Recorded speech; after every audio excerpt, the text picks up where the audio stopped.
Questions tonight about the Belleville School District. Why did school officials there spend 10,000 taxpayer dollars on accessories that are not even compatible with their computer system from a company where a school board member just happens to work? Walt Kane in your corner with more on the investigation. Walt? Well, Eric, I've told you about the Belleville School District before. This district was so broke it couldn't afford new textbooks, yet somehow it spent millions on the best video security system in New Jersey.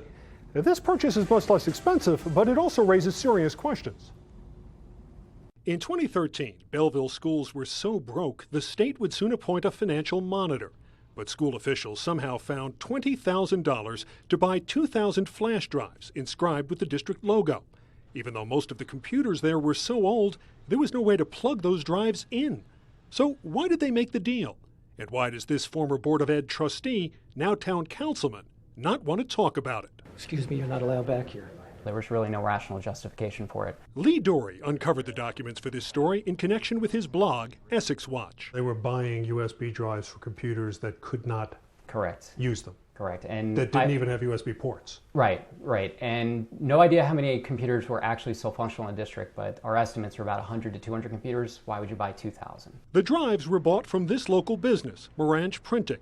One of the sales reps there was Joe Longo, then a Board of Ed trustee. The conflict is obvious. Some say the whole arrangement seems shady. I think that a full-scale investigation needs to be done. Longo's attorney says the Board of Ed already determined there was no wrongdoing, and sales records show Longo was not listed as the salesperson, meaning he may have made no money on the deal.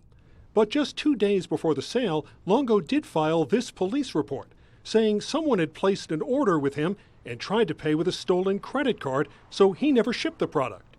The order? For 2,000 flash drives.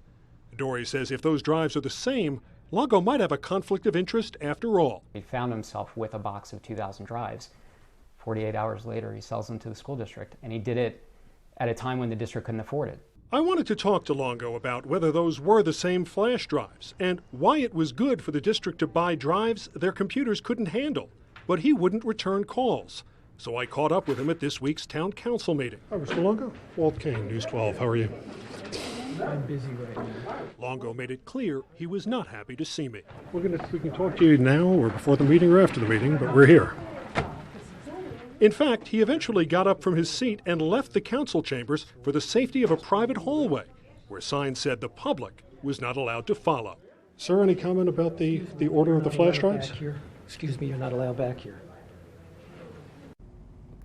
Now, there's no evidence that any laws were actually broken here, and here's why. Under state ethics rules, school board members cannot benefit from their positions, but again, as I said, Longo says he did not earn a commission. Still, at a time Belleville schools were desperately short of funds, the company where Longo worked sold them 2,000 flash drives that their outdated computers could not use. More than 2 years later, the district is just now handing some of them out.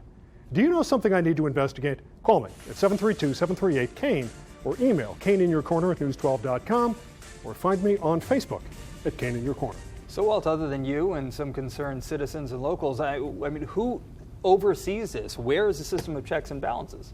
Well, you know, the school administration should have looked over this, and obviously they did, and they signed off on it, but this is exactly the kind of thing that makes some people wonder about whether there should be greater oversight.